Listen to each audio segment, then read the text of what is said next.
All right, so we're going to jump right back in and be inspired by a leader who advocates for equity and inclusion. With more than 20 years of experience in the mining industry, our guest speaker understands what it means to push boundaries. Alicia Woods is the founder and CEO of Covergalls Workwear, an independent consultant and speaker. She's a strong advocate and encouraging more young women to consider a career in the male-dominated industry. Part of this means creating an environment that acknowledges, accommodates, and celebrates gender-specific differences. Motivated to improve the underground mining experience for women, Alicia designed the Covergall female coveralls for women and then successfully pitched her business on CBC's TV show Drags Den, like Shark Tank in the US. The Covergalls workwear line has since grown and has evolved to be so much more than a workwear company. Covergalls has evolved to be so much more, and now to conquer three main pillars within the industry trade sector: health and safety, diversity and inclusion, equity and advocacy. Without further ado, I would like to introduce to you Alicia Woods. Thank you very much, Mia. Really excited to be here and listening to yourself and Deb and Kelly. There are so many similarities to the mining industry, and I really think there's an opportunity here for us to kind of leverage and learn from each other. Why go it alone? So I'm going to share the story about Covergalls and the mining industry and how mining has not only provided me with rewarding career, but has really, presented me with an opportunity to be an entrepreneur, help to create inclusive work environments, and really be a part of that change. So for me, growing up in Sudbury, Ontario, about 4 hours north of Toronto, nickel capital of the world, mining was all around me. And for me, my father, my grandfather, my uncles were all involved in the industry. And they started a company back in 1979 where they rebuilt mining equipment and then went on to create their own line of mining equipment. So I grew up in the shop. I would spend the weekends with my father and really, envisioning myself, one day, being like my dad. Growing up, I was never made to feel that I didn't belong there, whether it was from my dad, my grandfather, my uncles. It was always very welcoming. Now, when I was 13, grade 8, heading into high school, unfortunately, my father passed away in a tragic accident. And just, as I was heading into high school, that vision of me, fulfilling his role and one day growing up to be like him had disappeared. And I really struggled through my high school and in college years of what was I now going to do, when I grew up. And before I knew it, after college, I got a job back at the family-owned business, and my aunt needed some help around the office. And before I realized, I was back in mining, and it was, really feeling like I was back at home. So did a number of different roles at the company before moving up to heavy equipment sales. At that time, there were no other females in that particular area of the supply service sector. I had to head underground. And so that first time I had to go underground, I had to go get geared up with all my safety gear. So boots, hard hat, coveralls, belt. And to my surprise, there was absolutely nothing for women. I bought the smallest that I could find, most of it not fitting me properly. My coveralls were big and baggy. My boots, I had to stuff my, wool socks at the end to kind of eat up the space. But I didn't realize the issue with the workwear until I went underground. And I remember getting off the cage that day. So the cage is what takes you underground. And I got off and I said to the guys that I was with, if I have to go to the bathroom today, where do I go? And I'm sure you have this in forestry as well, but they all started to chuckle and they pointed to the end of a very dark drift and they said, down there. And I remember going, looking down at my workwear thinking, I can't take all of this off to go to the bathroom. So I avoided that day and actually avoided it for the next 10 years of my career. I just simply didn't drink anything before heading underground because I didn't want to have to take everything off nor did I want to, use the end of a drift or, a porta potty. So continuing my career, in the summer of 2011, I found myself underground facing a porta potty. I had consumed 3 bottles of water without realizing it. Got to the station where you go up to surface, and the cage tender that day said, "Sorry, we're down for maintenance. It's going to be a few more hours." And I remember that moment thinking, I have avoided this for 10 years and now I have to face it. So was taken to a porta potty, no door. I had to turn my light off. I can, hear things falling out of my pocket, not trying to touch anything. And I got back to the station and I sat down and I said, I will never wear your coveralls again.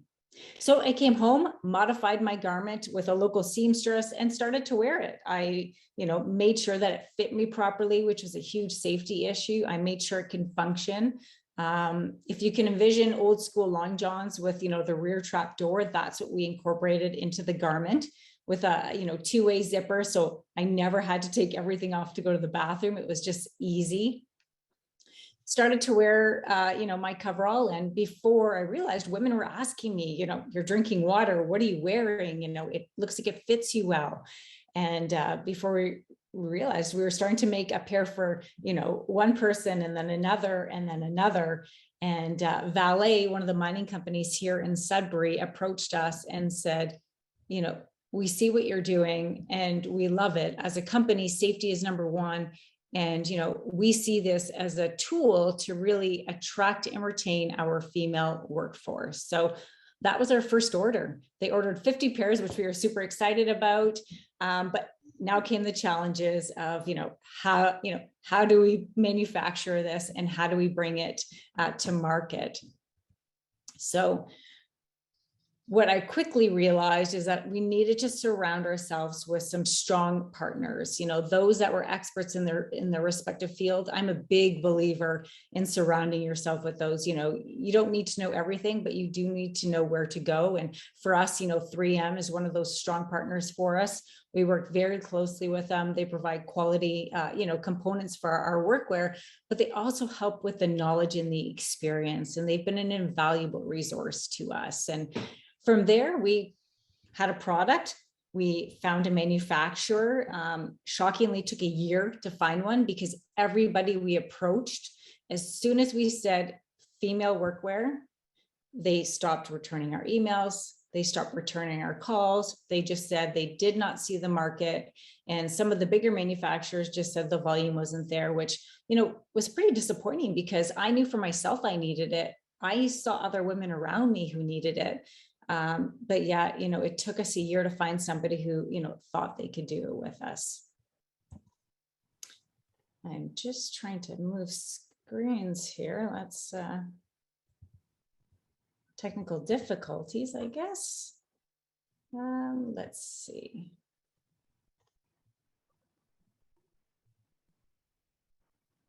Maybe this will let us go to the next. So what we did is, we decided, we had this product and we thought, how are we going to bring it to market? And that's when the idea for pitching it on CBC Dragon's Den come up. My family and I were watching the episode, and they came on during the commercial break about auditions. And we thought, wow, this could be a perfect way to launch our product. And so we had the opportunity to pitch. We were successful, went in front of the Dragons, did have an opportunity to pitch them. And it actually did air on TV, which we were super excited about, because what that really did for us was not only allowed us to, promote the product, but we found that it was a way to bring women together. I think, women were working in all these different industries who required workwear. They felt like they were on islands, and just the women reaching out to us saying, this is something that I needed. I thought I was alone. Happy to see that there's a company that, feels the same way that I did. And so from there, we just took, the Covergall, which was the female coverall, and started to really expand the product line because we realized that not everybody wears a coverall. Those in different industries like forestry might have 2 pieces: cargo pants, rain gear, work shirts, hoodies. And so we've really worked to, cover gals head to toe and expand our product line.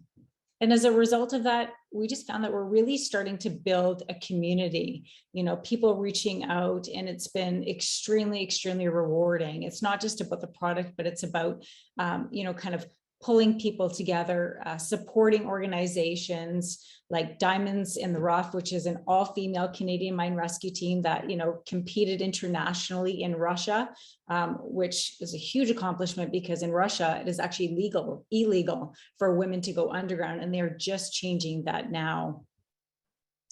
As Mia, mentioned, we do stand for not just the product, health and safety, but, working towards diversity, inclusion, education, advocacy. How can we inspire that next generation to, consider mining and not just mining, other industry and other sectors as well? And if you think about PPE and workwear, it is meant to personally protect the person. Yet women are wearing garments that don't fit them. So it's completely defeating the purpose of protecting the protecting the person. And that's what we're pushing for is, let's make sure our employees are safe. And it's not just females. I think about, what Kelly said, this is an everybody problem. And, workwear, there are also small men out there too that are having issues with workwear. So it is really about everybody. And how do we create an inclusive environment for all of our employees? For us, it's really important, how are we going to attract and retain that next generation? And so we do a lot of work, with one of the science centers here in Sudbury, Ontario, where they have an underground mining experience. And we've created little coveralls so that, the little ones can, put them on and really envision themselves in the industry and see the opportunities that exist for them. Now, there have been many bumps in the road. This has not all been easy and smooth, but I guess if it was, then everybody would be doing it. But so many bumps in the road, right from, trying to find somebody to produce our product. Nobody could see that there was a need. Nobody saw that there was volume. And, my argument was, well, if we don't create this product, for women, how are we going to attract more to these industries? How are we going to move that number? The number of women that are represented in the mining industry is very similar to forestry. I mean, it's probably between 12 to 16%. How are we going to change that? So we need to start doing these things to move those numbers.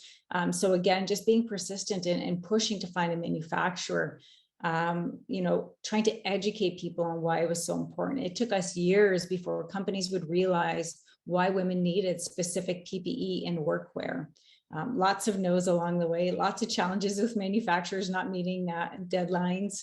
But we've come to realize that we really are, stronger together. And I think in listening to the opening remarks, there are so many similarities. And I think there's opportunities for us to come together and learn from each other as different industries, and really share best practices. Let's get there quicker together as opposed to running in the same direction separately.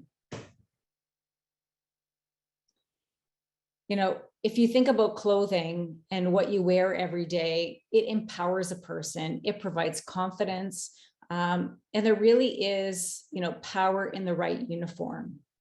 So providing, proper fitting, safe workwear for females, they will feel like they belong. They will feel like they are included and not an afterthought.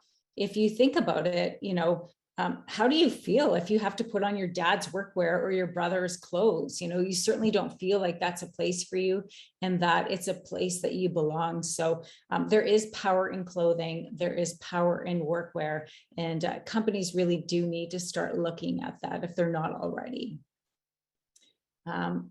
We think it's really important that, we do our part and pay it forward. And I always share the story because it gives me goosebumps every time I do. And there's this little girl here, actually, her name is Alicia, 9 years old. She asked for a wish from Make-A-Wish Canada. And her three wishes were a miner, a miner, a miner. And so we teamed up with Shared International and Gold Corp to grant her wish. And we outfitted her as a little miner in proper safety gear. And that's really what it's all about, is just, helping to attract. And I think we all have had to adapt and shift with COVID. And that's what we've done here. We started to produce washable fabric face masks to help the mining companies protect their employees and communities. And I think to wrap things up, Mia, it's, what have I learned along the way? I've learned to, never use fear of failure as a reason not to do something. I think I waited 10 years before I decided, that something needed to change. Listen to your gut. Surround yourself with people who are going to support you. I'm fortunate that I have a very strong support system, family and friends, and really, Covergalls is where it is because of that system of, our team, family and friends around us. And if I had to leave, the group with some pieces of advice, it's, really, again, never use fear of failure as a reason not to do something. What's the worst that can happen? I think you need to learn to become comfortable with the uncomfortable, because lots of those situations come forward, and you just have to hit them head on. And the last one is really about, you have two choices. You have the choice to build somebody else's dream, or you have the choice to build your own. And I know for me, I want to be a part of that change, and I want to see things head in the right direction, especially I know for my daughter and for those other, next generation of young females. So I'll continue to do that. So thank you very much. Thank you so much, Alicia, for being a thought leader in this space. And today, as a special treat, anyone attending the event that chooses to share or tag Covergalls on social media will be entered to win a Covergalls prize package, thanks to Alicia and her organization.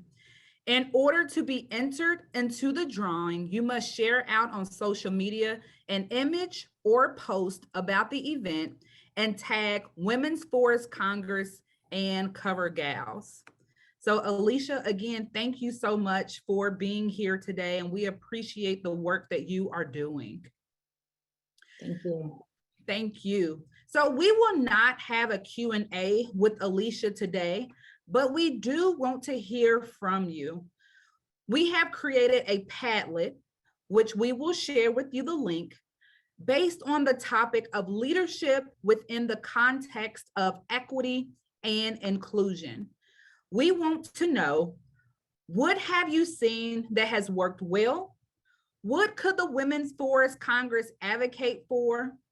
What is our role in creating leadership around equity and inclusion? And what are the challenges? And so it's very important for us to start answering these questions, because as we work in our work groups, these are the hard questions that we'll have to ask, because we are solution-driven leaders and we want to be able to make a true change within the forest sector and community.